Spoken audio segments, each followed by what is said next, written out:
Counter-PNT technology functions by safely isolating and disrupting an adversary's electronic spectrum, while Project Convergence integrates multiple branches of the U.S. military to test such multi-domain tech.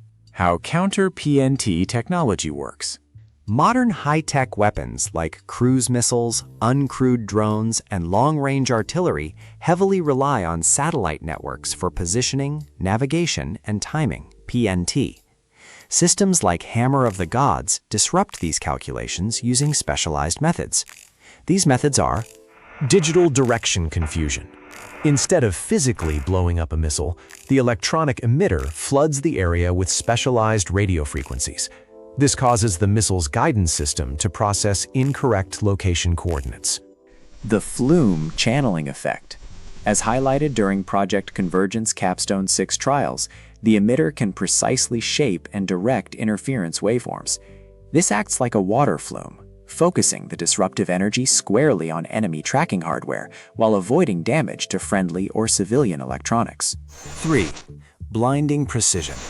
Stripped of microsecond accurate satellite timing data, precision-guided munitions drift off course or encounter extreme delays. They effectively fly blind, rendering expensive tactical strikes entirely ineffective. Joint capabilities tested in Project Convergence. Project Convergence is the U.S. military's premium venue for testing next-generation command and control. During its Capstone 6 cycle off the Southern California coast, multiple Joint Force tools were put to the test.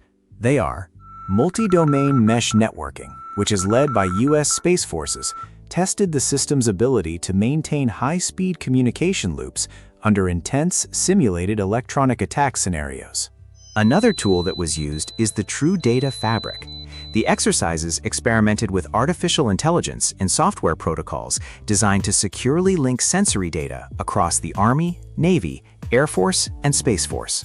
This ensures that if one service branch spots a threat, all branches can instantly see and target it. Lastly, you have the low-signature operations. The maritime variant of Hammer of the Gods proved it could be deployed, operated, and recovered from naval vessels while keeping its own electromagnetic profile incredibly low. This makes the active emitter nearly impossible for foreign intelligence to track and target.